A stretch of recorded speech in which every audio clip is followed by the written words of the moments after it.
Mrs., ang asawa niyo po, dinala rito sa emergency room dahil sa overdose ng male enhancement pills. Kasama niya po ang isang babae na nagpakilalang kapatid niyo raw. Kailangan niyo pong pumunta rito agad. Ang boses ng nurse sa kabilang linya ay tila isang matalas na patalim na humiwa sa katahimikan ng gabi. Sa maliit na silid na iyon, kung saan ang tanging maririnig ay ang marahang paghinga ng gabi, biglang tumigil ang mundo ni Santina. Hawak niya ang isang mamahaling tela ng juicy, isang barong Tagalog na 6 na buwan niyang pinagpuyatan. Bawat burda, bawat disenyo ay simbolo ng kanyang pag-ibig para sa ika-6 na anibersaryo ng kasal nila ni Sebastian. Dahil sa gulat, bumaon ang karayom sa kanyang hintuturo. Isang maliit na butil ng pulang dugo ang lumitaw at mabilis na kumalat sa maputing tela ng barong. Hindi niya naramdaman ang sakit ng tusok sa balat dahil ang hapdi na nagsisimulang kumalat sa kanyang dibdib ay higit na mas matindi.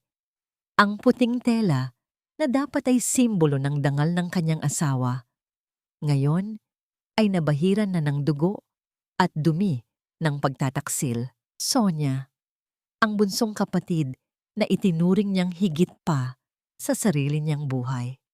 Sebastian, ang lalaking pinangakuan niya ng habambuhay sa harap ng dambana. Paano?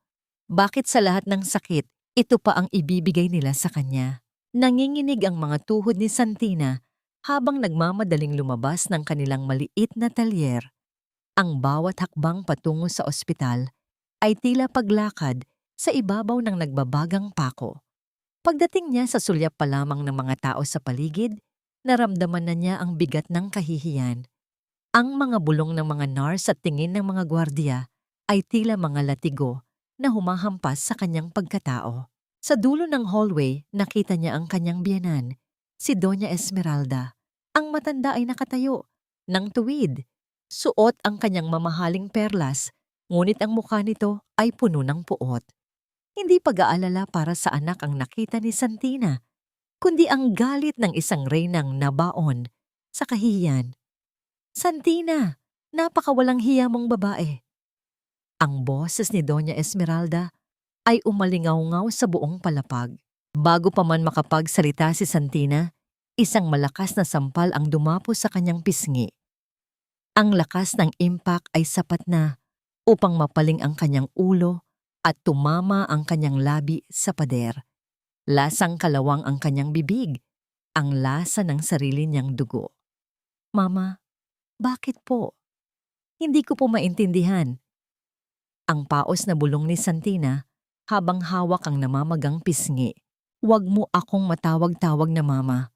Dahil sa kapabayaan mo, dahil sa pagiging tuyot mong asawa, napilitan ng anak ko na humanap ng iba. At ang lakas ng loob mong magpakita rito matapos mong ipahiya ang pamilya Villarreal. Ang bawat salita ng matanda ay may kasamang lason. Pinirmahan ko na ang mga papeles. Ayon sa mga saksi, ikaw ang unang nangaliwa, kaya na-stress ang anak ko. Ngayon, pirmahan mo ito at umalis ka sa buhay namin bago ko pa masigurong mabubulok ka sa kalsada. Inihagis ng matanda ang mga dokumento sa paanan ni Santina. Sa gitna ng kanyang pagkalito at sakit, nakita niya ang kanyang kapatid na si Sonia na lumabas mula sa kwarto ni Sebastian. Walang bahid ng pagsisisi sa mga mata nito. Sa halip, isang mapang-uyam ng ngiti ang sumilay sa labi ni Sonia habang inaayos ang kanyang gusot na damit. Ate, don't be so dramatic, sabi ni Sonia sa isang malamig na tono. Hindi ka naman na mahal ni Sebastian. Matagal na kaming masaya. You're just a maid in a wedding dress. It's time to wake up. Ang puso ni Santina ay tila isang basong kristal na binitawan mula sa itaas at nagkapira-piraso sa semento. Ang 2 taong pinakamamahal niya ay hindi lamang siya pinatay sa damdamin, kundi nilunod pa siya sa kasinungalingan. Tumakbo si Santina palayo. Tumakbo siya pabalik sa talyer, ang tanging lugar kung saan naramdaman niyang ligtas siya. Ngunit ang kaligtasan ay isang ilusyon. Pagdating niya, ang amoy ng gaas ay sumalubong sa kanyang ilong. Bago pa siya makahuma, isang anino ang nakita niya sa pinto, ang mga tauhan ni Doña Esmeralda. Isang mitsa ang itinapon. Ang apoy ay mabilis na gumapang sa mga tela, sa mga sinulid, at sa barong na dinala niya sa kanyang pagtakas. Ang init ng apoy ay nagsimulang sumunog sa kanyang balat. Ngunit ang mas masakit ay ang katotohanang walang sino man ang darating para iligtas siya. Habang ang usok ay dahan-dahang nagnanakaw ng kanyang hininga, isang huling tanong ang umalingaw-ngaw sa isipan ni Santina. Ito ba ang kabayaran sa pagiging mabuting asawa at kapatid? Ang maging abo sa gitna ng pagtataksil? Hindi niya alam na sa gabing iyon, habang nilalamon ng apoy ang kanyang muka at ang kanyang nakaraan, ang Santinang mahina ay namamatay na at may isang bagong nilalang na isisilang mula sa mga uling ng pait. Ang bawat paghinga ay tila paglunok ng mga bubog. Iyan ang tanging naramdaman ni Santina nang magmulat siya ng kanyang mga mata. Hindi puti ang kisameng kanyang nakita, kundi mga tuyong dahon ng anahaw at mga kawayan na pinagtagpi-tagpi. Ang hangin ay hindi amoy gamot ng ospital, kundi amoy ng pinakuluang mga dahon ng akapulko at kamyas, hinaluan ng malapot na halimuyak ng kandila. Huwag kang magtangkang bumangon, Ineng. Ang iyong katawan ay tila isang marupok na banga na kapag nabigla ay tuluyang magkakapira-piraso. Isang malalim at paos na boses ang narinig niya mula sa dilim. Isang matandang lalaki ang lumapit sa kanya, si Mang Tino. Ang kanyang mga kamay, na sanay sa paglilok ng mga maskara ng Moriones, ay marahang naglalagay ng basang tela sa noo ni Santina. Doon lamang naramdaman ng babae ang bigat ng kanyang kalagayan. Ang kanyang buong muka at kanang bahagi ng katawan ay balot na balot ng mga puting gasa. Ang bawat bahagyang pagkilos ng kanyang panga ay nagdudulot ng kislap ng matinding hapdi na tila tinutusok ng libu-libong karayom ang kanyang balat. Sino po kayo? Nasaan ako? Pilit na tanong ni Santina.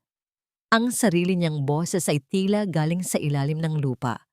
Garalgal, mahina, at hindi pamilyar. Nasa pampang ka ng ilog nang mahanap kita. Halos uling na ang kalahati ng iyong pagkatao. Sagot ni Mang Tino, habang maingat na pinapalitan ang mga halamang gamot sa kanyang mga sugat. Akala ng mundo ay tinapos na ng apoy ang iyong kwento, ngunit tila may ibang plano ang langit para sa iyo. Lumipas ang mga buwan sa ilalim ng pangangalaga ng matanda. Para kay Santina, ang bawat araw ay isang pakikipaglaban sa kamatayan. Ang pinakamasakit na bahagi ay hindi ang paglilinis ng mga sugat, kundi ang mga gabing naririnig niya sa kanyang isipan ang halakhak ni Sonia at ang malamig na boses ni Doña Esmeralda. Ang bawat kurot ng kirot sa kanyang laman ay nagpapaalala sa kanya ng barong na may dugo, ng sampal sa ospital at ng mukha ng kanyang anak na si Gabriel na naiwan sa kuko ng mga mapagsamantala. Isang hapon, sa gitna ng katahimikan ng bukid, dinala ni Mang Tino ang isang malaking salamin sa harap ni Santina. Ito ang araw na tatanggalin na ang mga huling gasa sa kanyang mukha. Ineng, ang mukha ay isang tabing lamang. Ang mahalaga ay ang matang nakatingin sa salamin. Mahinahong paalala ng matanda. Dahan-dahang inikot ni Mang Tino ang mga puting tela. Sa bawat ikot, tila hinuhubaran din ang kaluluwa ni Santina. Nang malaglag ang huling hibla ng gasa, napaatras ang babae. Ang nakita niya sa salamin ay hindi na ang Santinang may maamong mukha at mapungay na mga mata. Ang kanang bahagi ng kanyang mukha ay puno ng mga peklat na tila mga ugat ng punong nasunog, mapula at magaspang, na sumira sa simetriya ng kanyang ganda. Isang hikbi ang kumawala sa kanyang lalamunan. Hinawakan niya ang kanyang mukha, ngunit sa halip na balat ay ang magaspang na realidad ng kanyang sinapit ang naramdaman niya. Wala na. Wala na ang mukhang minahal ng asawa ko. Wala na ang mukhang kinagiliwan ng anak ko. Ang apoy ang kumuha sa iyong mukha, Santina. Ngunit ikaw ang magpapasya kung papayagan mo itong kunin din ang iyong bukas. Sabi ni Mang Tino sabay abot ng isang bagay na gawa sa makintab na pilak. Ito ay isang maskara, manipis, elegante, at sadyang nililok para takpan ng mga peklat sa kanyang muka. Nang isuot ito ni Santina, ang makinis na pilak ay tila naging bahagi ng kanyang balat. Ang tanging nakikita na lamang ay ang kanyang kaliwang mata. Isang matalas na matang puno na ngayon ng determinasyon at apoy na hindi na muling mamamatay. Salamat, Mang Tino, sabi ni Santina. At sa pagkakataong ito, ang kanyang boses ay hindi na nanginginig. Ang mukhang ito ay hindi na para sa pag-ibig. Ito ay para sa katarungan. Tumingin siya sa malayo, sa direksyon kung saan naroon ang mansyonan ng mga Villarreal. Alam niyang sa oras na ito, nagdiriwang si Sonia bilang bagong asawa ni Sebastian. Alam niyang si Doña Esmeralda ay kampante na sa kanyang tagumpay. Ngunit ang hindi nila alam, ang abong itinapon nila sa ilog ay muling nabubuo bilang isang bagyo. Kinuha ni Santina ang isang lumang piraso ng tela, ang tanging natira sa barong Tagalog na kanyang binuo noon. Itinapon niya ito sa maliit na siga sa harap ng bahay ni Mang Tino. Pinanood niyang lamunin ng apoy ang huling alaala ng kanyang pagiging martir. Mula ngayon, bulong niya sa sarili habang ang pilak na maskara ay kumikinang sa ilalim ng sikat ng araw. Wala nang Santinang iiyak. Ang makikita niyo na lamang ay ang anino ng inyong mga kasalanan. Huwag mong hawakan yan. Sabi ko sa'yo, basura na yan, hindi ba? Ang matinis at matalim na boses ni Sonia ay bumasag sa katahimikan ng malawak na silid. Marahas niyang hinablot mula sa maliliit na kamay ni Gabriel ang isang luray-luray na piraso ng tela, isang bahagi ng lumang duster na dati ay suot ni Santina. Para sa 6 na taong gulang na si Gabriel, ang telang iyon ang tanging koneksyon niya sa amoy ng kanyang tunay na ina. Ang tanging bagay na nagbibigay sa kanya ng init sa gitna ng malamig na mansyon ng mga Villarreal. Pero Mami Sonia, ito lang po ang naiwan ni Nanay.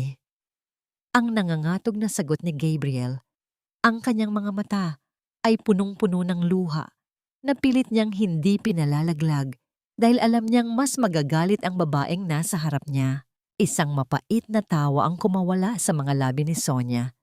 Tiningnan niya ang bata ng may halong pandidiri. Sa loob ng 6 na taon, nagpanggap siya sa buong mundo na siya ang huwarang ina. Ang bayaning sumagip sa pamilya ni Sebastian matapos ang trahedyang sinapit ni Santina. Ngunit sa likod ng mga nakasarang pinto, si Gabriel ay hindi anak para sa kanya. Siya ay isang buhay na paalala ng babaeng kinamumuhian niya hanggang sa huling hininga nito. Nanay, gaano ba kakapal ang mukha ng babaeng iyon para tawagin mong nanay? Gabriel, makinig ka sa akin. Lumuhod si Sonia para maging kapantay ang bata, ngunit ang kanyang mga kamay ay mahigpit na bumaon sa mga balikat ni Gabriel. Iniwan ka niya. Mas pinili niya ang ibang lalaki kaysa sayo. Halos mamatay ang daddy mo dahil sa kahihiyang ginawa niya. Ako ang nagligtas sa inyo. Ako ang nagpuno sa pagkukulang ng makasalanang babaeng yon. Hindi totoo yan. Mabait si nanay. Bulong ng bata, bagaman ang kanyang boses ay unti-unti nang nilalamon ng pag-aalinlangan. Ito ang kapangyarihan ng gaslighting ni Sonia. Araw-araw, unti-unti niyang nilalaso ng isipan ni Gabriel. Binubura ang bawat matamis na alaala at pinapalitan ito ng pait at galit. Sa labas ng silid, nakatayo si Doña Esmeralda, pinapanood ang tagpo ng may malamig na pagsang-ayon. Para sa kanya, ang mahalaga ay ang dangal ng pamilya. Kung kailangang maniwala ng bata sa isang kasinungalingan para maging maayos ang lahat, gagawin nila ito. Sonia, tama na yan. Tawag ng matanda. Darating na ang mga mamamahayag para sa charity gala natin. Ayusin mo ang sarili mo. At ikaw, Gabriel, isuot mo ang ngiti mo. Huwag mong ipapahiya ang daddy mo sa harap ng maraming tao. Mabilis na nagbago ang anyo ni Sonia. Ang galit sa kanyang mukha ay napalitan ng isang mapagmahal at maamong maskara. Hinawakan niya ang kamay ni Gabriel at sabay silang bumaba sa malaking hagdanan kung saan naghihintay ang mga kamera at ang mga bisita. Sa harap ng media, si Sonia ang anghel ng tahanan. Yakap-yakap si Gabriel habang nagbibigay ng donasyon para sa mga biktima ng sunog, isang kabalintunaan na tanging siya lamang ang nakakaalam. Ngunit sa bawat flash ng kamera, nararamdaman ni Gabriel ang bigat ng isang lihim. Sa kanyang bulsa, may isang maliit na piraso ng larawan na kanyang itinago. Ang larawan ni Santina bago ito masunog. Isang bahagi ng mukha ng kanyang ina ang nananatiling buo sa kanyang alaala. Isang matamis na ngiti na hindi kayang burahin ng anumang lason ni Sonia. Nang matapos ang gabi, habang ang lahat ay natutulog na, pumasok si Sonia sa silid ni Gabriel. Nakita niyang mahimbing na itong natutulog, ngunit ang kanyang mga kamay ay tila may hawak na mahigpit. Marahan niyang binuksan ang kamao ng bata at doon nakita ang nakatagong larawan. Ang puot sa dibdib ni Sonia ay tila isang bulkang sumabog. Kinuha niya ang larawan at nilamukos ito sa kanyang palad. Lumabas siya ng silid at tinawag ang kanilang katulong. "Manang, kunin mo lahat ng gamit sa bodega na may kinalaman sa babaeng yon. Ipunin mo sa likod ng bahay." Utos ni Sonia. Ang kanyang mga mata ay kumikinang sa ilalim ng liwanag ng buwan. "Susunugin natin ang lahat ng ito bukas ng umaga. Gusto kong panoorin ni Gabriel kung paano nagiging abo ang huling pag-asa niya." Hindi niya alam, sa kabilang bahagi ng lungsod, isang babaeng may maskarang pilak ang kasalukuyang tinititigan ng parehong larawan, isang kopya na naging mitya ng kanyang pagbabalik. Ang karangyaan ng Grand Ballroom ng Hotel de Manila ay tila isang dagat ng nagniningning na mga brilyante at nagkikislapang mga kristal. Ngunit sa gitna ng mga tawanan at tunog ng mga basong nagtatama, may isang presensyang tila nagpalamig sa buong paligid. Lahat ng mata ay nakatuon sa pintuan nang pumasok ang isang babaeng balot ng misteryo. Suot niya ang isang mahabang bestida na kulay hating gabi na tila hinabi mula sa mga bituin. Ngunit ang pinakakapansin-pansin sa lahat ay ang kanyang mukha. Isang manipis at eleganteng maskarang pilak ang tumatakip sa kalahati nito na kumikinang sa ilalim ng dambuhalang mga chandelier. Sino siya? Ang bulong-bulungan ng mga alta sosyedad. Siya ang tanyag na jewelry designer mula sa Europa. Si Senyora Maria, sagot ng isa. Sinasabing ang kanyang mga likha ay hindi lamang hiyas, kundi mga kwento ng pait at tagumpay.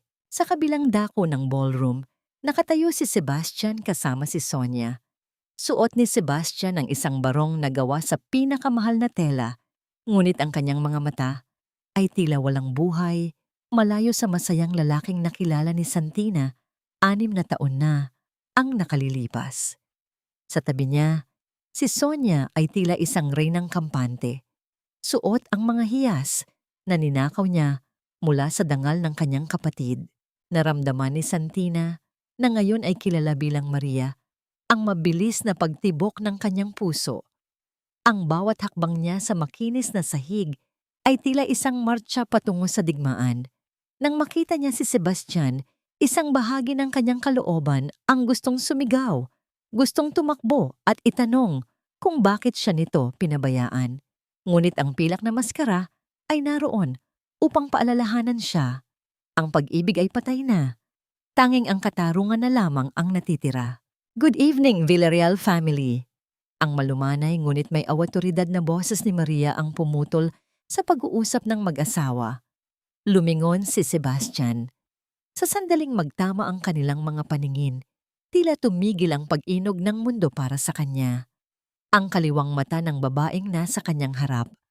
Ang paraan ng pagtingin nito ay tila isang multong bumabalik mula sa nakaraan. Senyora Maria, bati ni Sonia, na pilit itinatago ang inggit sa kanyang boses dahil sa atensyong nakukuha ng estranghero. We are honored to have you here. I've heard so much about your designs. Salamat, Senyora Sonia. Sagot ni Maria. Ang kanyang mga mata ay lumipat kay Sebastian. At kayo, Ginoong Sebastian, tila malalim ang inyong iniisip. Hindi ba niyo nagustuhan ang selebrasyon? Patawad. Ang paos na sagot ni Sebastian. May naalala lang ako sa inyong amoy. Isang pamilyar na halimuyak na matagal ko nang hindi nararamdaman. Ang amoy ng sampagita. Ito ang paboritong bulaklak ni Santina. At ito ang piniling pabango ni Maria sa gabing iyon. Isang lason na binalot sa matamis na alaala. Napansin ni Sonia ang tensyon at agad siyang humawak ng mahigpit sa braso ni Sebastian, tila nagmamarka ng kanyang pag-aari. My husband is just tired, senyora. Marami kaming inaasikasong negosyo at ang pagpapalaki sa aming anak. Isang matalas na kislap ang dumaan sa mata ni Maria sa pagbanggit ng salitang anak. Ah, yes. I heard you are a very devoted mother, Sonia. Isang inspirasyon sa lahat ng mga kapatid, sa lahat ng pamilya. Ang bawat salita ni Maria ay tila isang double-edged sword, isang papuri na may kasamang pananaksak.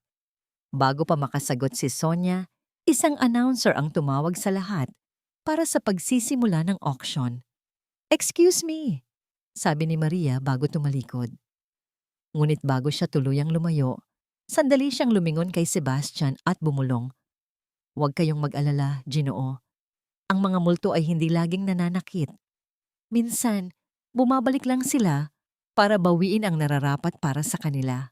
Naiwan si Sebastian na tulala, habang ang kanyang puso ay naghuhumiyaw sa kalituhan.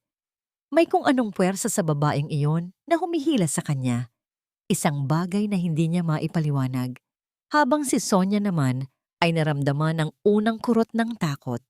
Isang takot na ang kanyang itinagong lihim ay nagsisimula nang gumapang palabas mula sa dilim.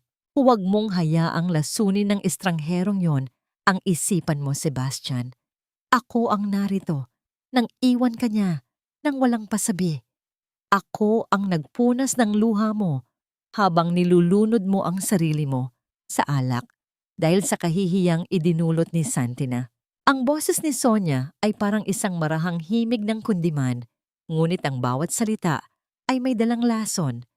Sa loob ng kanilang marangyang kwarto, pilit niyang hinahawakan ang pisngi ni Sebastian, pilit na ibinabalik ang atensyon ng asawa sa kanya. Si Sebastian ay nakatayo sa tabi ng bintana, nakatingin sa kadiliman ng gabi, ngunit ang kanyang isipan ay naroon pa rin sa ballroom, nakatali sa misteryosong mga mata ni Senyora Maria. I know, Sonia. Alam ko ang lahat ng sakripisyo mo. Ang mahinang sagot ni Sebastian. Bumuntong hininga siya, isang tunog na puno ng pagod at kalituhan. Pero ang babaeng iyon, Maria, may kung ano sa kanya na hindi ko maipaliwanag, para siyang isang palaisipan na pilit kong binubuo sa aking ulo. Agad na nagdilim ang mukha ni Sonia. Ito ang kinatatakutan niya, ang muling paggising ng damdamin ni Sebastian na 6 na taon niyang pinatutulog sa pamamagitan ng mga kasinungalingan. Baka nakalimutan mo na ang utang na loob mo sa akin at kay Mama. Pagpapatuloy ni Sonia, ang kanyang tono ay naging mas matalim. Kung hindi dahil sa amin, nawala na ang dangal ng mga Villarreal. Huwag kang magpapadala sa isang babaeng nagtatago sa likod ng maskara. Baka isa lang siyang manggagamit na gustong makisawsaw sa yaman natin.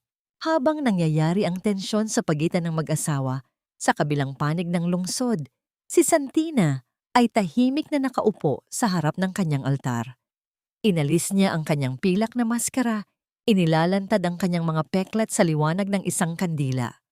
Walang luha sa kanyang mga mata. Tanging ang malamig na determinasyon na tapusin ang kanyang sinimulan. Kinabukasan, sa opisina ng mga Villarreal, isang hindi inaasahang bisita ang dumating.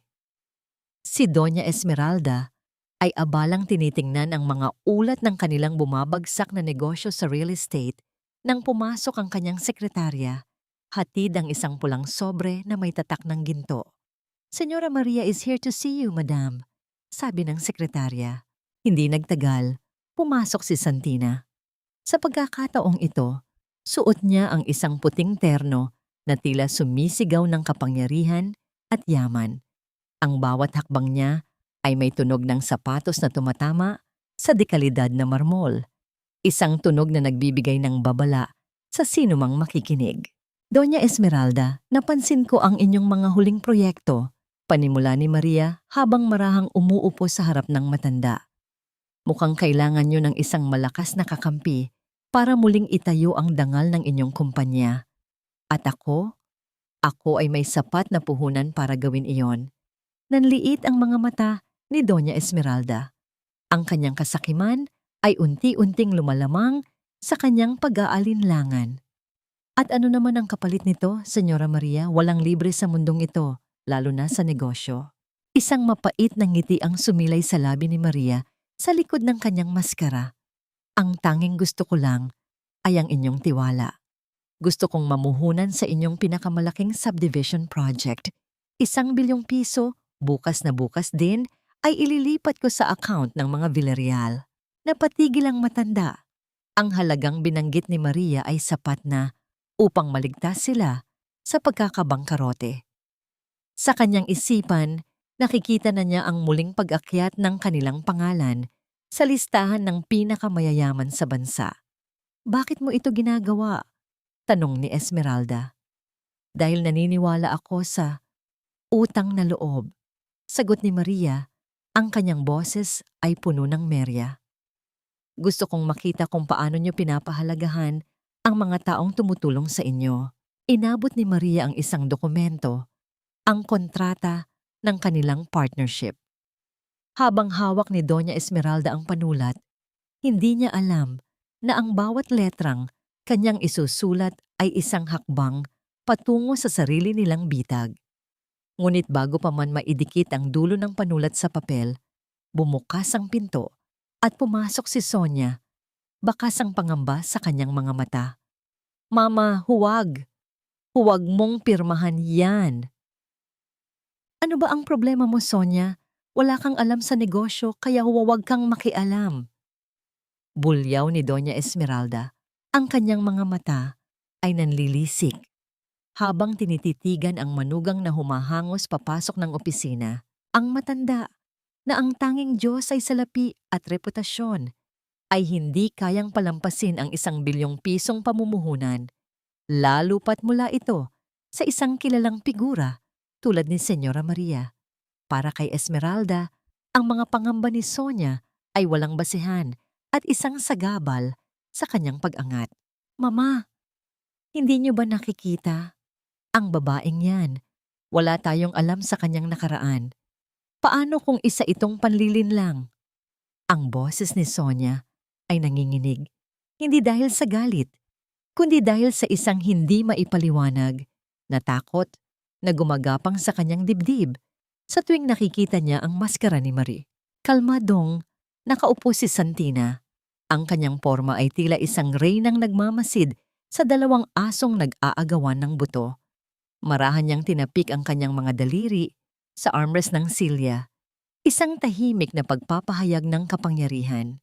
Kung ang aking presensya ay nagdudulot ng hidwaan sa inyong pamilya, Doña Esmeralda, maaari ko namang bawiin ang aking alok at dalhin ang aking pondo sa inyong mga kakumpetensya, mahinahong sabi ni Maria.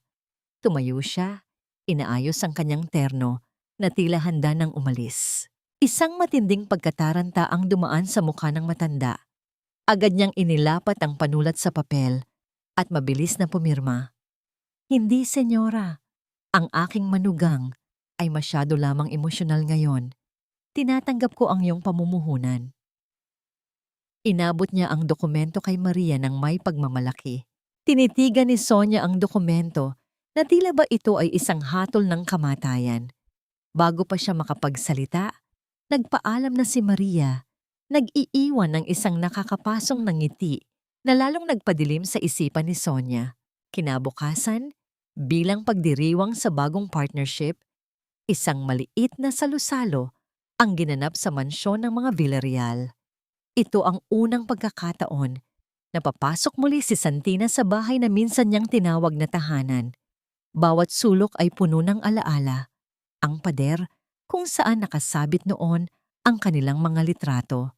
Ang hagdanan, kung saan niya hinintay si Sebastian gabi-gabi. Ngayon, ang lahat ay tila pinalitan na ng kasinungalingan. Habang abala ang mga bisita sa pag-uusap, pasimpleng lumayo si Maria sa karamihan. Lumakad siya papunta sa hardin, sinusundan ng isang pamilyar na daan. Doon, sa ilalim ng malaking puno ng mangga, nakita niya ang isang maliit na figura na nakaupo sa damuhan. Si Gabriel. Ang bata ay naglalaro ng maliliit na bato, malayo sa ingay ng party. Ang kanyang muka ay malungkot at sa kanyang kaliwang braso, malinaw na nakikita ang isang malaking pasa na pilit itinago sa ilalim ng mahabang manggas. Ang puso ni Santina ay tila piniga. Nakalimutan niya ang kanyang maskara, ang kanyang paghihiganti, at ang kanyang plano. Ang tanging nakikita niya ay ang kanyang anak, ang anak na pinilit niyang mabuhay para makitang muli. Dahan-dahan siyang lumapit upang hindi masindak ang bata. Nang maramdaman ni Gabriel ang kanyang presensya, tiningala siya ng bata. Sa una, natakot si Gabriel sa estrangherong may maskarang pilak. Ngunit nang makalapit si Maria, isang pamilyar na hangin ang humampas. Ang amoy ng sampagita. Nanlaki ang mga mata ni Gabriel. Ang amoy na iyon, ang paboritong pabango ng kanyang ina na itinuro sa kanya na kalimutan. Walang salitang namutawi, ngunit ang kaluluwa ng bata ay tila nakilala ang kaluluwa ng ina na nakatago sa likod ng mga peklat at maskara. Hindi napigilan ni Santina na lumuhod at hawakan ang nanginginig na kamay ng bata. Tiningnan niya ang pasa sa braso nito at ang kanyang pagluha sa loob-loob ay tila naging isang tahimik na unos. Sino ang gumawa nito sa iyo, bata? Malambot at puno ng hinagpis na tanong ni Maria. Bago pa makasagot si Gabriel, isang matalim na boses ang pumutol sa kanilang tagpo. Ano ang ginagawa mo sa anak ko? Nakatayo si Sonia sa bungad ng hardin. Ang kanyang mukha ay baluktot sa galit. At sa kanyang mga mata ay nagbabaga ang isang takot na hindi niya maitago. Ang hangin sa hardin ay tila biglang naging yelo. Dahan-dahang tumayo si Maria. Binitawan ang maliit na kamay ni Gabriel, ngunit ang kanyang mga mata ay nanatiling nakapako sa mukha ni Sonia. Sa likod ng maskarang pilak, ang mga mata ni Santina ay tila nagliliyab na baga na nagbabantang tupukin ang babaeng nasa kanyang harapan. Nakita ko siyang nag-iisa at malungkot, Senyora Sonia. Mahinahon ngunit mariing sagot ni Maria. Ang kanyang boses ay tila isang babala na binalot ng paggalang. Bilang isang ina o bilang isang nagpapanggap na ina, hindi ba dapat ay naroon siya sa loob kasama niyo? Namula sa galit si Sonia. Ang salitang nagpapanggap ay tila isang patalim na tumusok sa kanyang ego. Lumapit siya at marahas na hinila si Gabriel. Si Gabriel palapit sa kanya, isang kilos na nagpapangiwi sa bata dahil sa sakit ng pagkakahawak. Huwag mo akong turuan kung paano palakihin ang anak ko at wala kang karapatang manghimasok sa pamilya namin, maski gaano ka pa kayaman. Sonia, anong nangyayari rito? Dumating si Sebastian mula sa loob ng mansyon, halatang nakasunod sa asawa dahil sa narinig na sigawan. Nang makita niya si Gabriel na namimilipit sa hawak ni Sonia, mabilis siyang lumapit at kinuha ang bata. Nasasaktan ng bata, Sonia. Bitawan mo siya. Nang maramdaman ni Gabriel ang kaligtasan sa mga bisig ng kanyang ama, hindi niya napigilang tumingin muli kay Maria. Ang bata ay tahimik, ngunit ang kanyang mga mata ay nagtatanong. Ang amoy ng sampagita ay patuloy na nanunuot sa kanyang isipan, isang lihim na koneksyon na hindi maipaliwanag ni Sebastian. Senyora Maria, pasensya na sa inasal ng aking asawa. Hinging paumanhin ni Sebastian. Ang kanyang tinig ay may halong pagod. Pagod sa araw-araw na pagpapanggap at pagod sa lihim na bangayan sa loob ng kanilang tahanan. Walang anuman, Ginoong Sebastian, sagot ni Maria. Ang kanyang tingin ay lumipat mula kay Sonia patungo sa lalaking minsang nangako ng habambuhay. Sana lamang ay mas lalo niyong ingatan ang inyong anak. Ang mga sugat sa katawan ay madaling maghilom, ngunit ang mga pasa sa kaluluwa ay dinadala hanggang paglaki. Ang mga salitang iyon ay tila isang sampal hindi lang kay Sonia, kundi maging kay Sebastian, na walang kaalam-alam sa kalupitang nangyayari sa ilalim ng kanyang bubong. Tumalikod si Maria at naglakad pabalik sa loob. Naiwan ang mag-asawa sa gitna ng namumuong tensyon. Kinabukasan, nagsimulang umikot ang gulong ng bitag ni Santina. Sa opisina ni Doña Esmeralda, dumating ang isang ulat na ang lupang binili nila para sa subdivision ay pumasok sa isang seryosong issue ng pagmamay-ari, land dispute.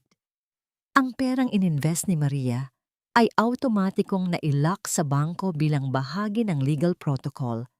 At ngayon, ang kumpanya ng mga Villarreal ang kailangang magbayad ng bilyong pisong danyos sa mga naapektuhang pamilya. Isang halagang wala sila. Paano nangyari ito? Sigaw ni Esmeralda sa kanyang mga abogado. Ang kanyang mamahaling perlas ay tila sumasakal na sa kanya. Ginawa namin ang lahat ng due diligence. Paanong peke ang titulo ng lupa? Sa isang madilim na silid sa talyer ni Mang Tino, tahimik na pinapanood ni Santina ang balita sa telebisyon. Ang mga dokumentong ipinasa niya kay Esmeralda ay totoong pera, ngunit ang kumpanyang binilhan nila ng lupa ay isang dummy corporation na itinayo ng mga dating empleyado na sinira ni Esmeralda. Ang lahat ay planado, isang perpektong symphony ng karma. Habang nagkakagulo ang mga Villarreal sa opisina, isang kartero ang dumating sa mansyon. Nag-iwan siya ng isang brown na sobre na naka-address kay Sonia. Nang buksan ito ng katulong at ibigay sa kanya, halos tumigil ang paghinga ng huwarang ina. Sa loob ng sobre ay walang sulat, walang banta. Tanging isang piraso lamang ng telang husi, ang dulo ng barong Tagalog, na may bahid ng natuyong dugo.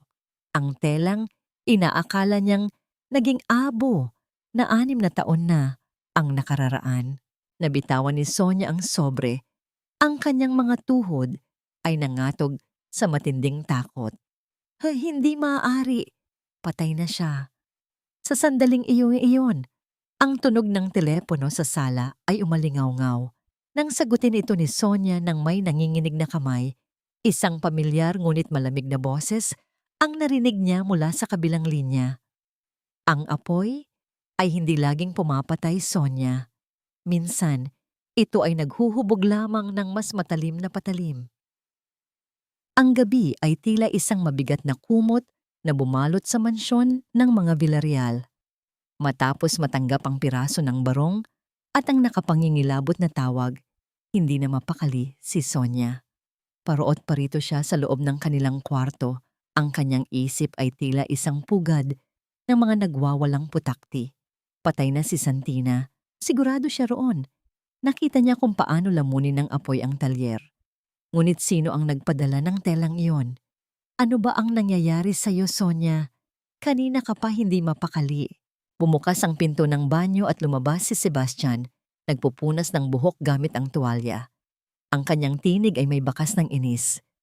Ang mga balita tungkol sa pagkalubog ng kanilang kumpanya dahil sa isyu sa lupa ay unti-unti nang umaabot sa kanya. At ang huling kailangan niya ay ang pagwawala ng kanyang asawa.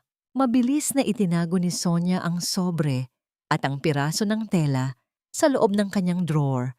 Pilit siyang ngumiti, isang ngiting hindi umaabot sa kanyang mga mata. Wala si Sebastian. Nag-aalala lang ako kay Mama at sa kumpanya. Paano kung mawala ang lahat sa atin? Hahanapan natin ito ng paraan. Hindi tayo pababayaan ni Mama.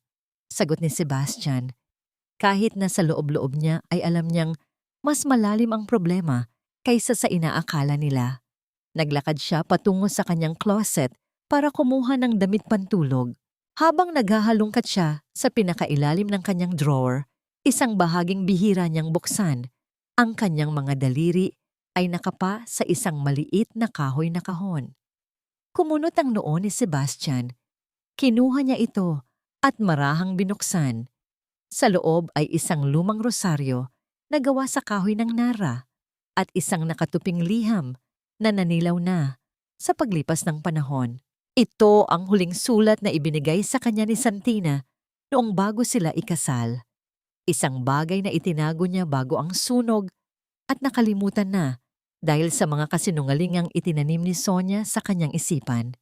Sebastian, ano man ang mangyari, tandaan mo na ang pag-ibig ko ay hindi masusukat sa yaman, kundi sa pasensya. Ako'y palaging narito, kahit hindi mo nakikita. Ang mga salitang iyon ay tila isang balaraw na tumusok sa dibdib ni Sebastian. Sa loob ng 6 na taon, kinumbinsi siya ni Sonia na si Santina ay isang makasariling babae na tumakas kasama ang ibang lalaki. Ngunit ang liham na ito, ang linaw at sinseridad ng mga salita, ay tila sumisigaw ng ibang katotohanan. Bakit iiwan ng isang babaeng sumulat nito ang kanyang asawa nang walang dahilan? Nang mapansin ni Sonia na natigilan si Sebastian, lumapit siya at sumilip. Nang makita niya ang liham at ang rosaryo, muling nag-init ang kanyang dugo. Bakit mo pa tinatago ang mga basura na yan? Hindi ka pa rin ba nakaka-move on sa babaeng sumira sa buhay natin? Hinablot ni Sonia ang liham at sinubukan itong punitin. Ngunit sa pagkakataong ito, mabilis na nahawakan ni Sebastian ang pulso ng kanyang asawa. Ang kanyang tingin ay matalim. Isang tingin na ngayon lang nakita ni Sonia. "Huwag mong hawakan yan, Sonia," maring sabi ni Sebastian. Ang boses niya ay mababa, ngunit puno ng babala. Binitawan niya ang pulso ng babae at ibinalik ang liham sa kahon. Ito na lang ang tanging alaala na meron si Gabriel sa kanyang tunay na ina. At huwag mong kakalimutan, kapatid mo ang babaeng tinatawag mong basura. Tumalikod si Sebastian at lumabas ng kwarto. Naiwan si Sonia na nanginginig sa galit at takot. Ang mga pundasyon ng kanyang mga kasinungalingan ay nagsisimula ng gumuho. Kinabukasan, nagpa siya si Sebastian na bisitahin si Senyora Maria sa opisina nito sa hotel. Umaasang makakakuha siya ng tulong o pakiusap para sa kumpanya. Nang pumasok siya sa silid, naabutan niya si Maria na nakatayo malapit sa bintana. Tinititigan ang lungsod. Ang maskarang pilak ay nananatiling nakasuot, ngunit may isang kakaibang lambot sa kanyang postura. "Ginoong Sebastian, inaasahan ko ang iyong pagdating," sabi ni Maria nang hindi lumilingon. "Senyora, nandito ako para magmakaawa. Ang pamilya ko, mawawalan kami ng lahat dahil sa issue sa lupa.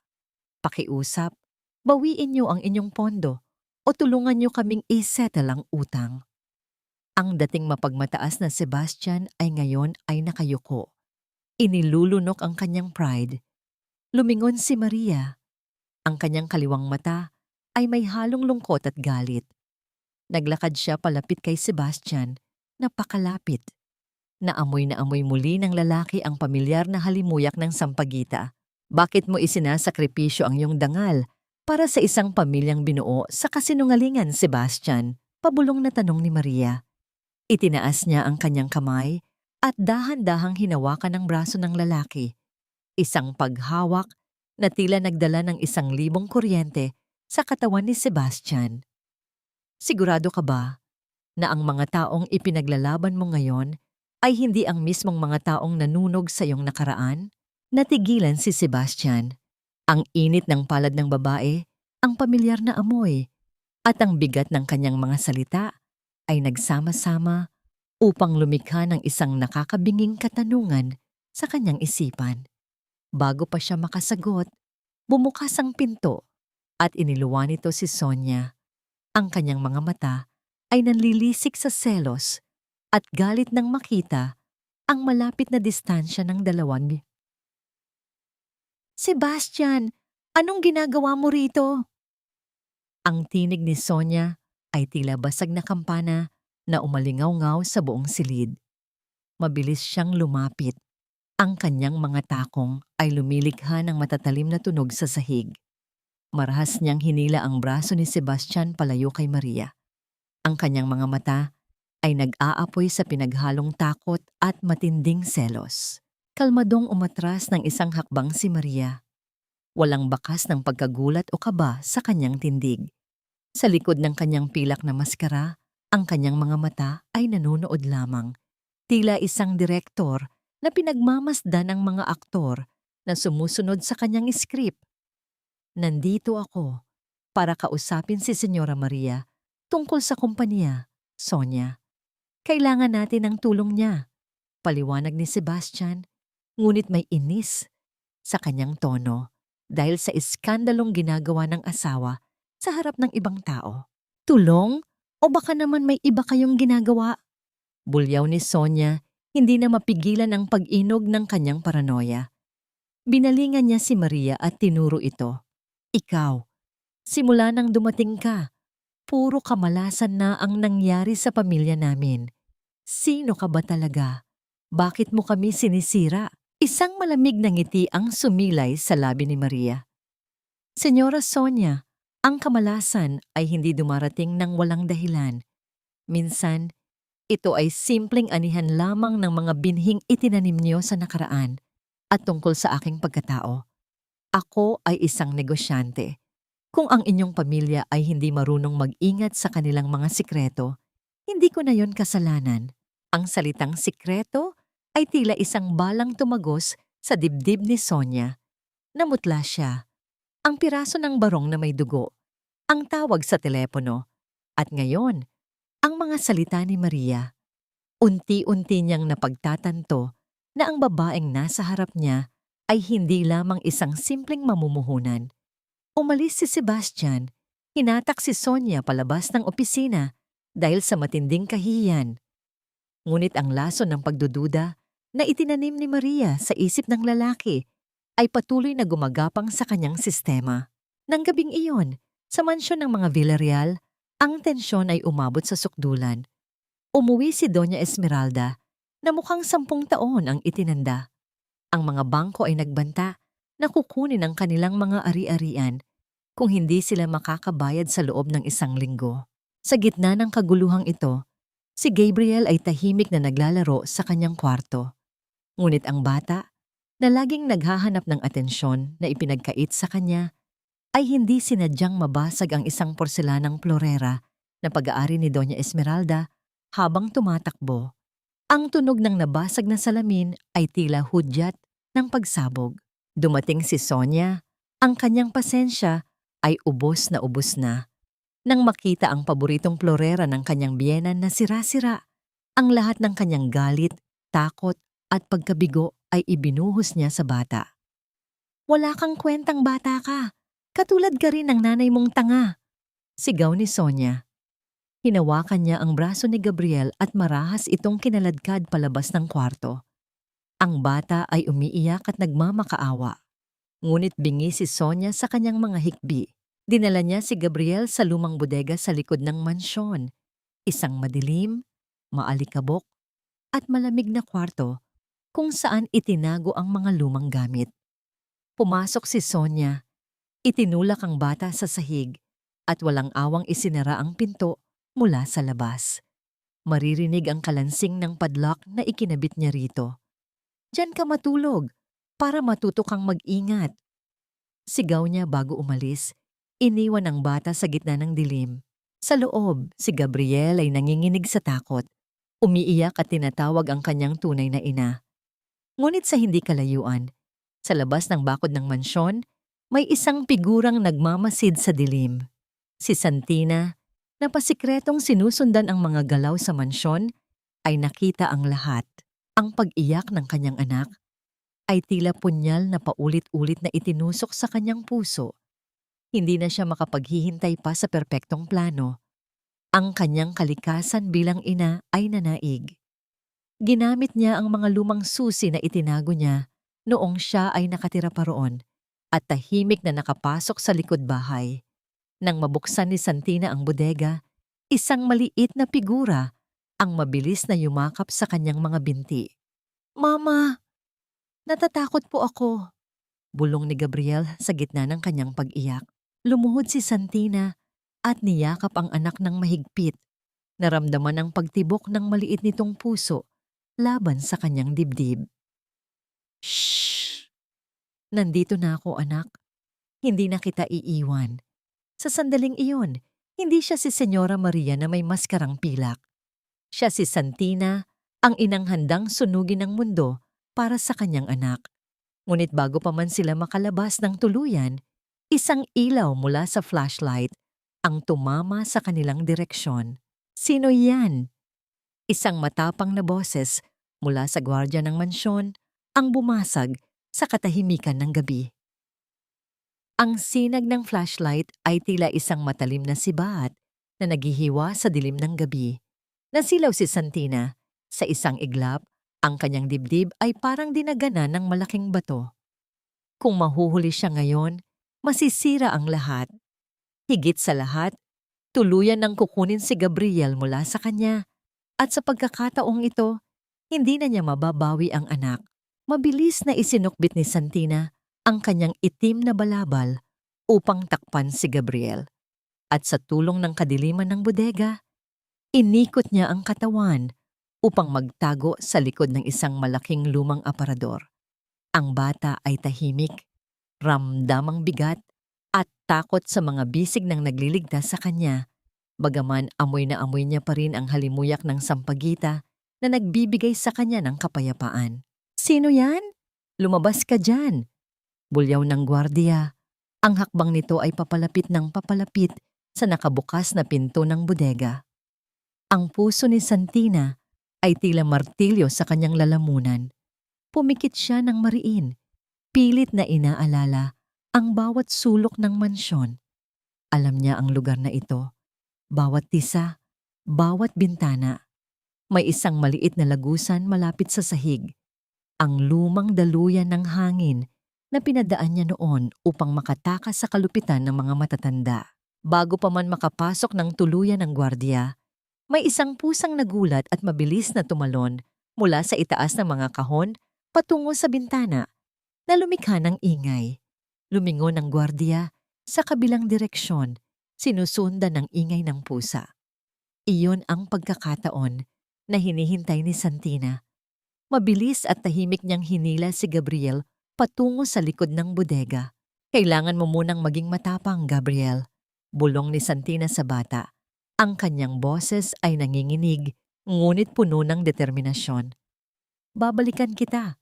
Pangako yan ng mama. Mahigpit na yumakap si Gabriel, ngunit unti-unti niyang binitawan ng ina. Bago tuluyang umalis si Santina, mabilis niyang nilagay sa palad ng bata ang isang maliit na silver pendant na hugis ibon.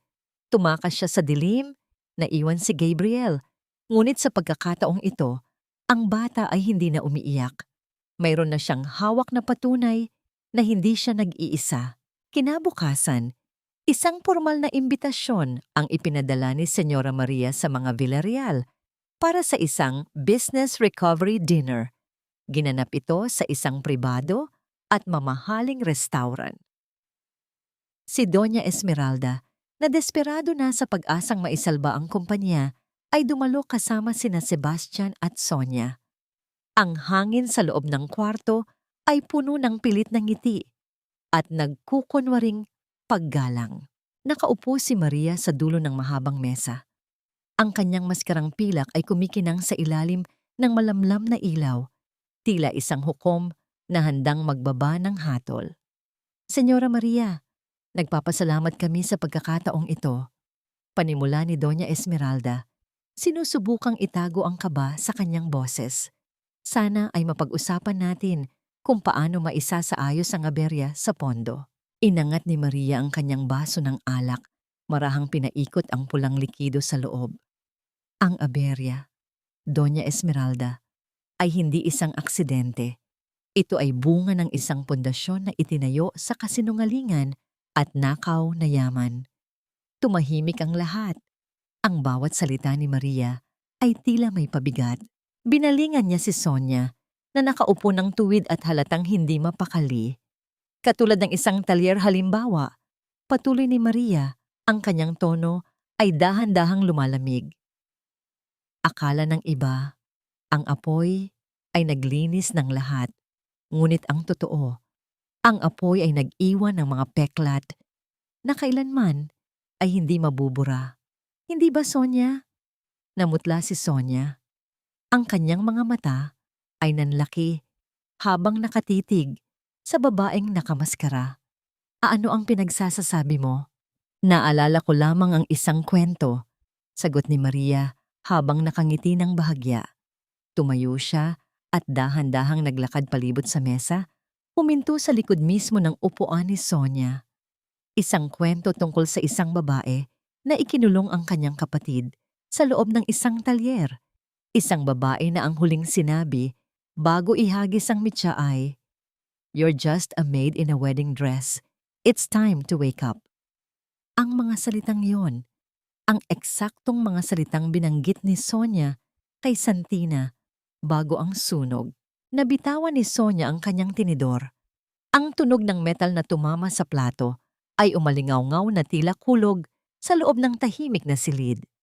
Napatayo si Sebastian, ang kanyang mukha ay puno ng pagkalito at pagkabigla habang palipat-lipat ang tingin kay Maria at sa asawa niyang nanginginig sa takot. Tinitigan ni Maria si Sonia at sa pagkakataong ito, ang kanyang boses ay hindi na kay Senyora Maria, kundi ang boses ni Santina. Mukhang gising na ako ngayon, Sonia. Sonia, paano niya nalaman ang mga salitang iyon? Ang boses ni Sebastian ay tila galing sa ilalim ng lupa. Mabigat, basag, at puno ng isang nakakikilabot na katanungan. Nakatitig siya sa kanyang asawa, sinusuri ang bawat panginginig ng mga labi nito at ang pagpapawis ng noo nito sa kabila ng malamig na hangin sa loob ng restauran. Ang maskara ng pagiging huwarang ina at asawa ay tuluyan ng nahuhubad. Hindi ko alam. Nababaliw na siya.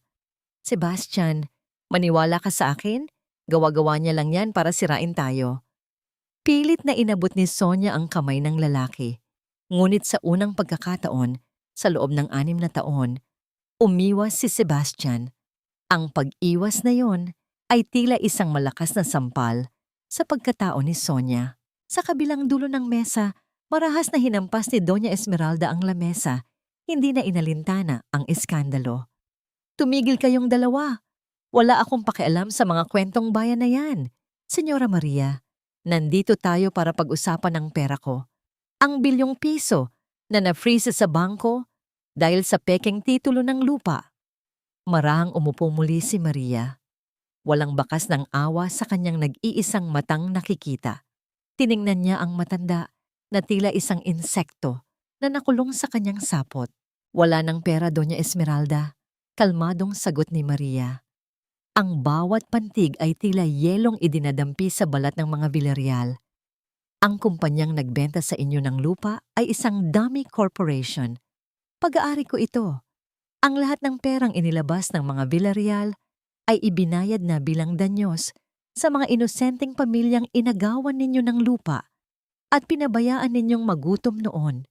Ginamit ninyo ang inyong kasakiman para pirmahan ang sarili ninyong pagbagsak. Nanlaki ang mga mata ni Esmeralda. Napahawak siya sa kanyang dibdib habang ang kanyang paghinga ay bumilis. Ang mamahaling kwintas na perlas na nakapulupot sa kanyang leeg ay tila naging isang lubid na unti-unting sumasakal sa kanya. Ang kayamanan, ang kapangyarihan, ang dangal ng pamilya, ang lahat ng kanyang sinasamba ay naging abo sa isang iglap. Estapadora, manloloko ka, ipapakulong ka kita. Bulyaw ng matanda habang nanginginig ang buong katawan. Isang mapait at nakapangingilabot na tawa ang kumawala mula sa mga labi ni Maria Mar. Tumayo siya. Inaayos ang kanyang balabal. Ang tawag doon ay katarungan, Donya. Tinanggal ko lamang ang mga ninakaw ninyong pakpak para maramdaman ninyo kung paano gumapang sa lupa. Hindi na lumingon pa si Maria. Naglakad siya palabas ng restaurant. Ang tunog ng kanyang mga hakbang ay tila isang martsa ng tagumpay. Naiwan si Sebastian na nakatayo. Ang kanyang isip ay umiikot. Gusto niyang habulin ng babae, gusto niyang sumigaw, at itanong kung siya ba talaga si Santina. Ngunit ang bigat ng katotohanan ay pumipigil sa kanyang mga paa.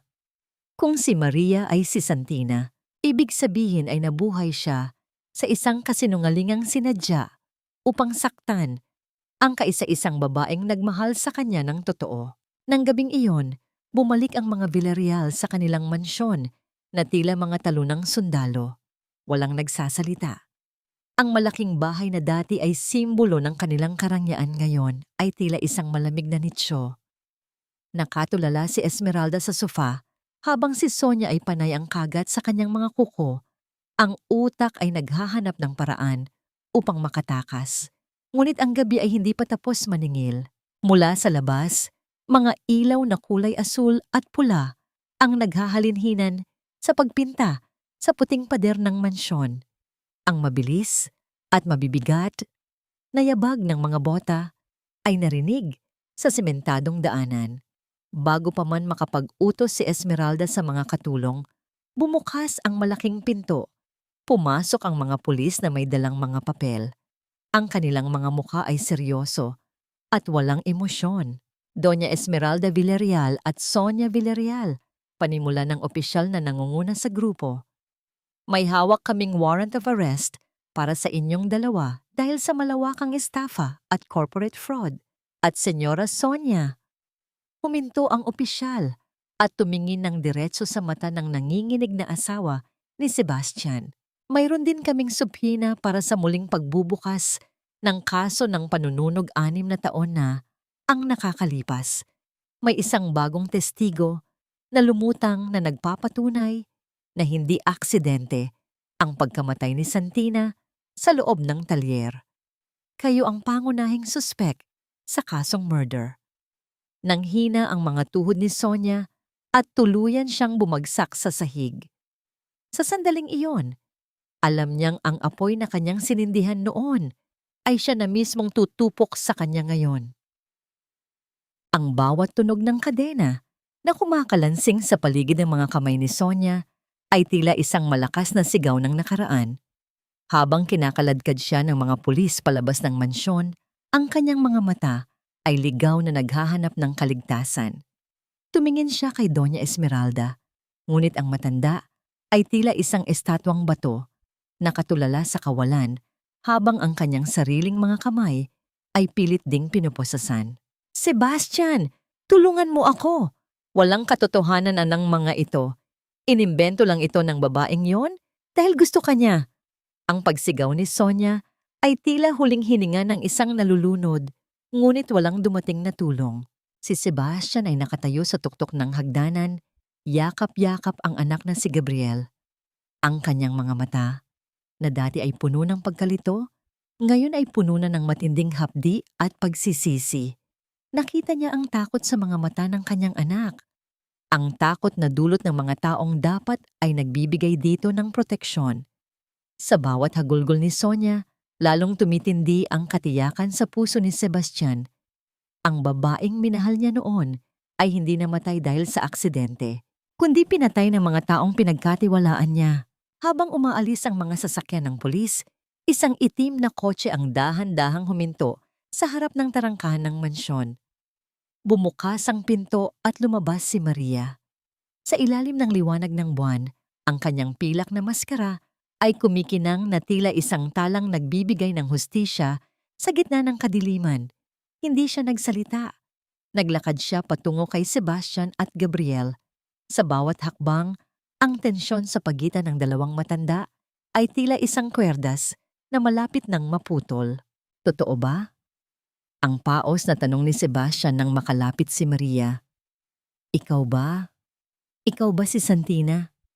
Huminto si Maria. Dahan-dahan niyang itinaas ang kanyang mga kamay. Ang mga daliring dati ay puno ng peklat mula sa karayom at apoy. Hinawakan niya ang gilid ng kanyang maskara. Ang tunog ng paghinga ni Sebastian ay tila tumigil. Sa isang marahang pagkilos, tinanggal ni Maria ang pilak na tabing. Inilantad ng liwanag ng buwan ang mukha ni Santina. Ang kaliwang bahagi na nananatiling maganda at pamilyar, at ang kanang bahagi na puno ng mga peklat ng sunog. mga markang tila isang mapa ng kanyang pagdurusa at katatagan. Santina! Bulong ni Sebastian. Ang kanyang mga tuhod ay tuluyang nanghina at napaluhod siya sa harap ng babae. Patawad! Patawad dahil hindi kita nahanap. Patawad dahil naniwala ako sa kanila. Patawad dahil pinabayaan ko ang anak natin. Walang emosyong tiningnan ni Santina ang lalaking lumuluhod sa kanyang paanan. Ang bawat luhang pumapatak mula sa mga mata ni Sebastian ay hindi sapat upang hugasan ang 6 na taon ng pait. Hindi niya ito itinatayo. Hindi niya ito niyakap. Sa halip, ibinaling niya ang kanyang paningin kay Gabriel. Nang makita ng bata ang mukha ni Santina, hindi siya natakot sa mga peklat. Sa halip, nakita niya ang mga mata na palagi niyang napapanaginipan. Nakita niya ang pusong palaging nagmamahal sa kanya sa kabila ng distansya. Nanay, ang mahinang tawag ni Gabriel. Ang matigas na pader sa puso ni Santina ay tuluyan ng gumuho. Lumuhod siya at ibinuka ang kanyang mga kamay. Mabilis na tumakbo ang bata at yumakap sa kanya ng buong higpit.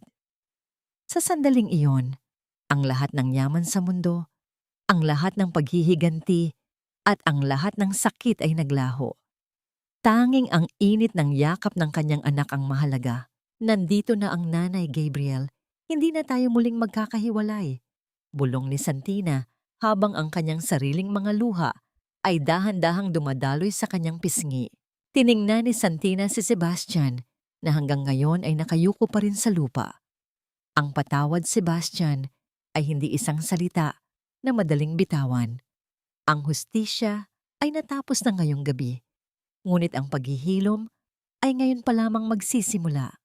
Huwag mo kaming susundan.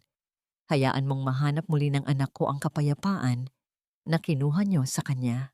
Tumayo si Santina. Hawak ang kamay ni Gabriel at naglakad palayo sa mansyong Villarreal, ang lugar na naging impyerno niya, ngunit ngayon ay naging saksi sa kanyang muling pagsilang. Habang papaalis ang kanilang sasakyan, tiningnan niya sa huling pagkakataon ang malaking bahay. Wala na ang maskara, wala na ang takot. Ang natitira na lamang ay ang bukas na puno ng pag-asa. Ang sikat ng araw sa baybayin ng Batangas ay tila isang banayad na haplos sa balat. Malayo sa nakapapasong init ng apoy na sumira. Sa buhay ni Santina, 6 na taon na ang nakalilipas. Sa isang maliit ngunit maaliwalas na bahay na bato na pag-aari ni Mang Tino, sa wakas ay nahanap ni Santina ang katahimikang matagal na niyang ipinagkait sa sarili. Sa loob ng silid, payapang natutulog si Gabriel. Sa unang pagkakataon, hindi na nanginginig ang bata sa kanyang pagtulog. Wala na ang mga bangungot ng madidilim na bodega at ang matitinis na boses ni Sonia. Hawak pa rin ng bata sa kanyang maliit na palad ang silver pendant na ibinigay ng kanyang ina, ang kanyang agimat, laban sa lahat ng takot. Nakatayo si Santina sa harap ng bintana. Pinagmamasdan ang dahan-dahang pag-alon ng dagat. Wala na siyang suot na maskara. Hinayaan niyang dampian ng hangin ang kanyang mga peklat. Para sa kanya, ang mga markang ito ay hindi na simbolo ng kapangitan, kundi mga medalya ng isang digmaang kanyang napanalunan. Maayos na ang lahat, Santina. Ang batas ay gumagalaw na para sa mga taong nagkasala sa iyo. Malumanay na sabi ni Mang Tino habang inilalapag ang isang tasa ng mainit na tsaa sa mesa. Alam ko, Mang Tino, pero ang katarungan sa papel ay iba sa katarungan ng puso, sagot ni Santina. Lumingon siya sa matanda. Ang kanyang mga mata ay puno ng pasasalamat.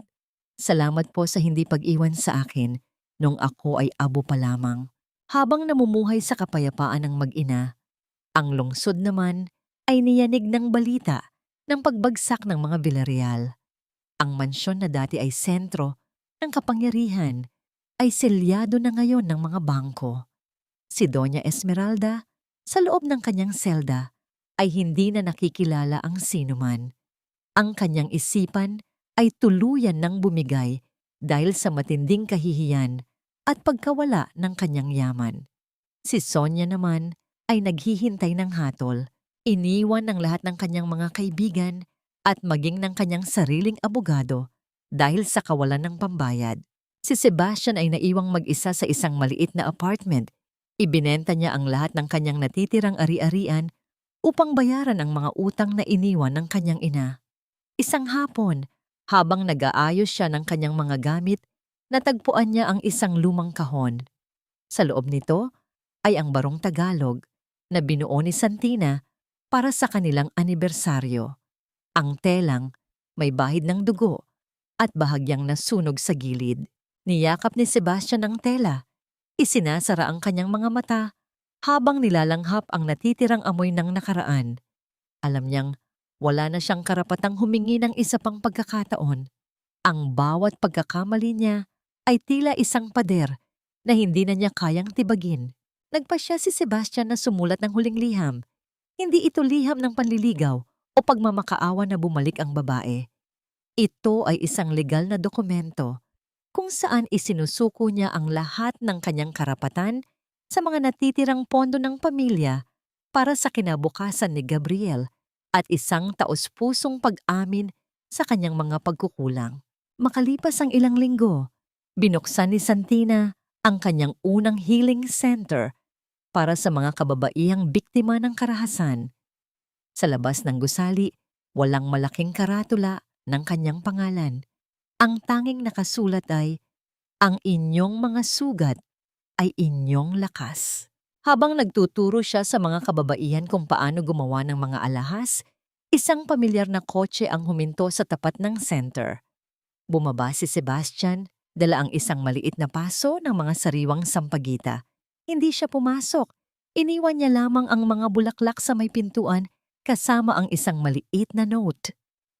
"Para sa inyong bagong simula. Patawad at salamat." Nang makita ni Santina ang mga bulaklak, naramdaman niya ang huling kurot ng pait na unti-unting natutunaw. Tiningnan niya si Gabriel na masayang naglalaro sa loob ng center at pagkatapos ay tumingin siya sa langit. "Nanay, tignan mo ang mga bulaklak. Amoy ikaw po sila." Sigaw ni Gabriel habang tumatakbo patungo sa mga sampagita. Ngumiti si Santina, isang tunay at malayang nangiti. Ang kabanata ng paghihiganti ay sarado na. Ngunit ang bawat kwento ay may mga lihim pang hindi nabubunyag. At habang tinititigan ni Santina ang papalubog na araw, naramdaman niyang may isang huling pagsubok pa siyang kailangang harapin bago ang tuluyang kapayapaan. Isang estranghero ang nakatayo sa di kalayuan. Pinagmamasdan silang mag-ina nang may kakaibang tingin sa mga mata. Isang taong hindi niya inaasahang makikita muli sa labas ng mga rehas. Ang kapayapaan ay isang marupok na salamin, isang pitik lang ng nakaraan. Muli itong magkakapira-piraso. Iyan ang tanging nasa isip ni Santina habang hinihigpitan niya ang pagkakahawak sa kamay ni Gabriel. Ang figurang nakatayo sa dulo ng kalsada, sa ilalim ng nag-aagaw na liwanag ng dapit hapon, ay tila isang multong hindi dapat naroroon.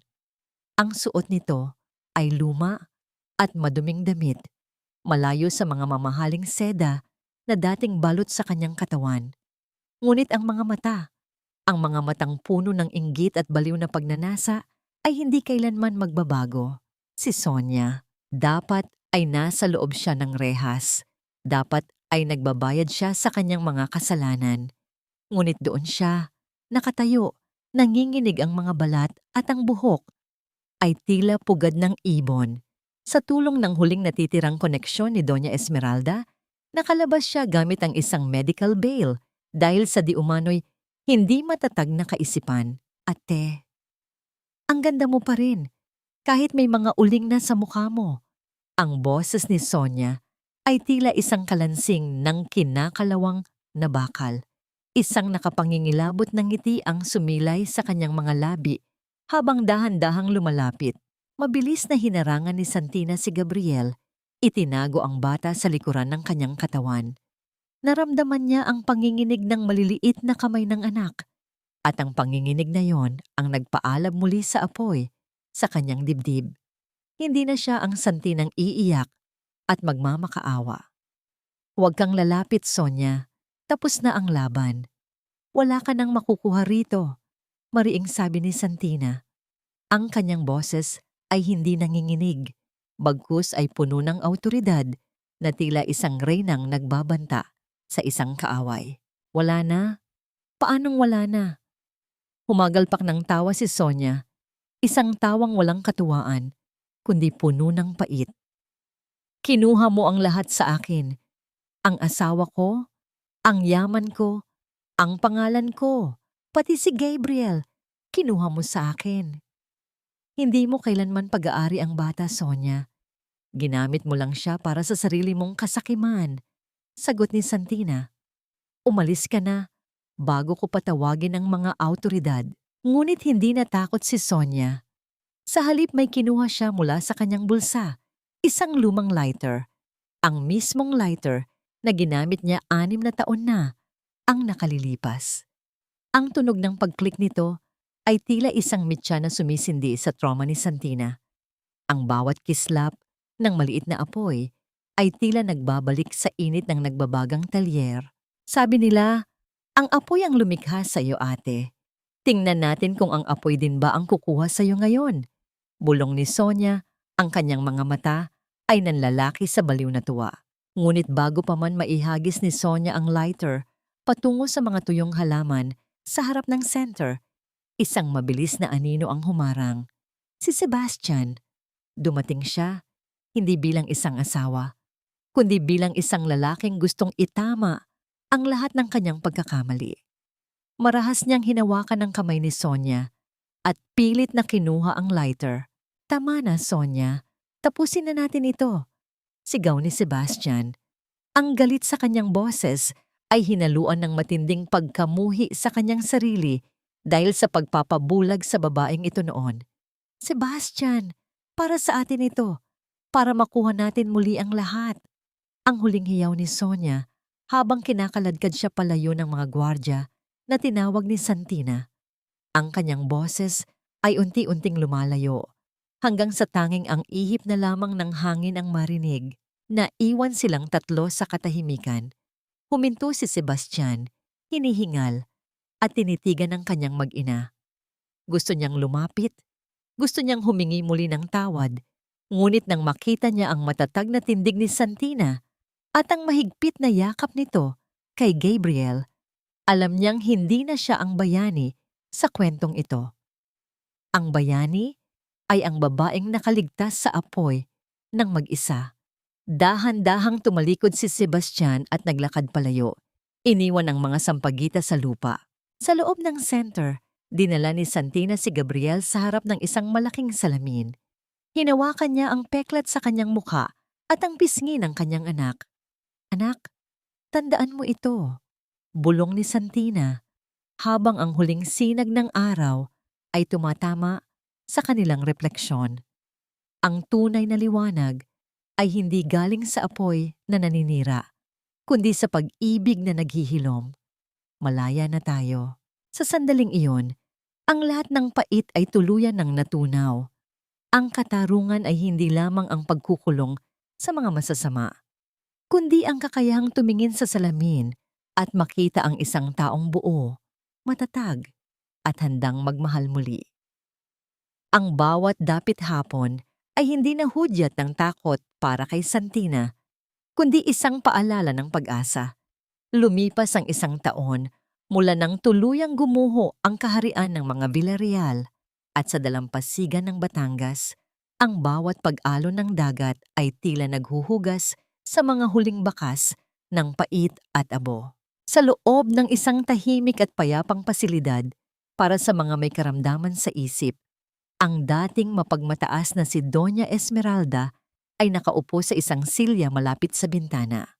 Ang kanyang mga kamay, na dati ay balot ng mga brilyante at perlas, ay wala nang suot na kahit anong palamuti.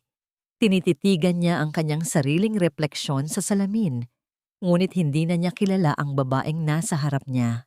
Ang kanyang tanging libangan ay ang paghimas sa isang piraso ng basahan na inaakala niyang isang mamahaling seda. Ang kanyang trono ay nawala na at ang tanging natira ay ang katahimikang dulot ng kanyang sariling kasakiman. Si Sonia naman, sa loob ng madilim na rehas ng bilangguan, ay natututong mabuhay sa gitna ng mga taong dati ay tinatawag niyang basura. Wala na ang kanyang ganda, wala na ang kanyang marangyang buhay. Ang bawat gabi ay isang pakikipaglaban sa mga multo ng nakaraan. Ang boses ni Santina at ang tunog ng lumalagablab na apoy ay patuloy na umuusal sa kanyang pandinig. Ang kanyang karma ay hindi ang kamatayan, kundi ang mabuhay araw-araw na tanging ang sariling puot ang kasama. Si Sebastian ay nagsisilbi na ngayon bilang isang volunteer sa isang feeding program sa Maynila. Hindi na siya ang makapangyarihang tagapagmana ng korporasyon, kundi isang lalaking dahan-dahang binubuo ang kanyang sarili mula sa pagkawasak. Buwan-buwan, nagpapadala siya ng tulong para sa pag-aaral ni Gabriel, ngunit pinapanatili niya ang distansya. Alam niyang ang pinakamalaking regalo na maibibigay niya kay Santina ay ang kalayaang mabuhay nang wala ang anino ng kanyang mga pagkakamali. May mga pagkakataong nagtatama ang kanilang landas sa mga malalayong okasyon, at bagaman may sakit pa rin sa kanyang mga mata, isang matapat na tango ng paggalang na lamang ang tanging namamagitan sa kanila. Sa bahay paghilom, ang center na itinayo ni Santina, ang tunog ng mga makina ng pananahi at tawanan ng mga kababaihan ay nagbibigay ng bagong musika sa kanyang buhay. Hindi na nagsusuot ng maskara si Santina. Ang kanyang mga peklat sa kanang pisngi ay hinahayaan niyang makita ng lahat. Isang patunay na ang isang babae ay maaaring masunog, ngunit may kakayahang muling mabuo at maging mas maganda kaysa noon. Isang hapon, habang naglalakad si Santina sa dalampasigan kasama si Gabriel, tumigil ang bata at tumingin sa kanya. "Nanay, tignan niyo po ang araw. Ang ganda po. 'Di ba?" Niyakap ni Santina ang kanyang anak. Naramdaman ng init ng katawan nito at ang bango ng sampagitan na nakatali sa maliit na bisig ni Gabriel. "Oo, anak. Napakaganda. Dahil pagkatapos ng pinakamahabang gabi, palaging may sikat ng araw na naghihintay." Nahanap na ni Santina ang tunog ng kanyang sariling katahimikan. Napatawad na niya ang kanyang sarili sa pagiging martir at napatawad na niya ang tadhana sa mga pagsubok na ibinigay nito. Ang paghihiganti ay natapos na sa pagbagsak ng kanyang mga kaaway, ngunit ang tunay na tagumpay ay ang makitang masaya at malaya ang kanyang anak. Ang kwento ni Santina ay hindi lamang isang kwento ng pait at sunog. Ito ay isang paalala na ang puso ng isang ina ay tila isang ginto. Kailangan itong dumaan sa matinding init ng apoy upang lumitaw ang tunay na kislap at halaga nito. Habang dahan-dahang lumulubog ang araw sa Manila Bay, isang bagong kabanata ang nagsisimula. Isang kabanatang isinulat hindi sa dugo o uling, kundi sa tinta ng pag-ibig at wagas na kapayapaan. Sa huling pagkakataon, hinawakan ni Santina ang kanyang pisngi, ngumiti sa hangin, at tuluyan ng binitawan ang mga anino ng kahapon. Malaya na siya. Malaya na silang mag-ina. At sa mundong ito, sapat na yon upang tawaging isang masayang katapusan. Sa bawat pag-alon ng dagat, unti-unting nabubura ang mga bakas ng uling sa buhangin na nag-iiwan lamang ng isang malinis at bagong simula para kay Santina at Gabriel. Sa lahat ng mga nanay, mga ate at mga kaibigan na nakinig at sumabay sa aming paglalakbay hanggang sa huling kabanatang ito mula sa kaibuturan ng aking puso, maraming salamat sa inyo. Habang isinusulat ko ang bawat salita sa kwentong ito, madalas na bumibigat ang aking dibdib at tila ako rin ay nasasaktan para sa ating bida. Ang pinakamahirap na bahagi para sa akin ay noong hinarap ni Santina ang kanyang sariling refleksyon sa salamin matapos ang sunog. Ramdam ko ang bawat hapdi, hindi lamang sa kanyang balat, kundi ang sugat sa kaluluwa ng isang inang inagawan ng dangal at ng kanyang kaisa-isang anak. Ang inspirasyon sa likod ng kwentong ito ay nagmula sa mga totoong karanasan ng katatagan na nakikita ko sa ating paligid. Mga babaeng dumaan sa matitinding pagsubok, mga babaeng tila naging abo na ang pangarap, ngunit piniling bumangon at lumaban. Ang buhay ay tila isang maliit na mitya ng kandila sa gitna ng malakas na hangin. Maaring kumurap ito, ngunit hanggat may pag-ibig at pag-asa, hinding-hindi ito tuluyang mamamatay. Nais kong ipaalala sa inyo na ang bawat peklat na dala natin, nakikita man o hindi, ay patunay na tayo ay mas malakas kaysa sa anumang apoy na sumubok sa atin. Ngunit bago tayo tuluyang magpaalam, may isang katanungan na nais kong iwan sa inyong mga isipan. Kung ikaw ang nasa kalagayan ni Santina, kaya mo rin bang patawarin ang mga taong sadyang sumira sa iyong buhay? O naniniwala ka ba na ang tunay na kapayapaan ay makakamit lamang kapag ang mga nagkasala ay tuluyan ng nagbayad? Sana ay nag-iwan ang kwentong ito ng isang munting liwanag at aral sa inyong mga puso habang ginagawa ninyo ang inyong mga gawaing bahay o habang kayo ay nagpapahinga. Kung inyong nagustuhan ang ating paglalakbay, huwag ninyong kalimutang i-like at i-share ang video na ito. Iwanan din ang inyong mga saloobin at komento sa ibaba dahil napakahalaga sa akin na marinig ang inyong mga opinyon. Maraming salamat muli sa inyong oras at pagtangkilik. Hanggang sa susunod nating madamdaming kwento, lagi nating tandaan, pagkatapos ng bawat sunog ng kahapon, palaging may sikat ng araw na naghihintay para sa ating bagong simula. Pagpalain kayong lahat.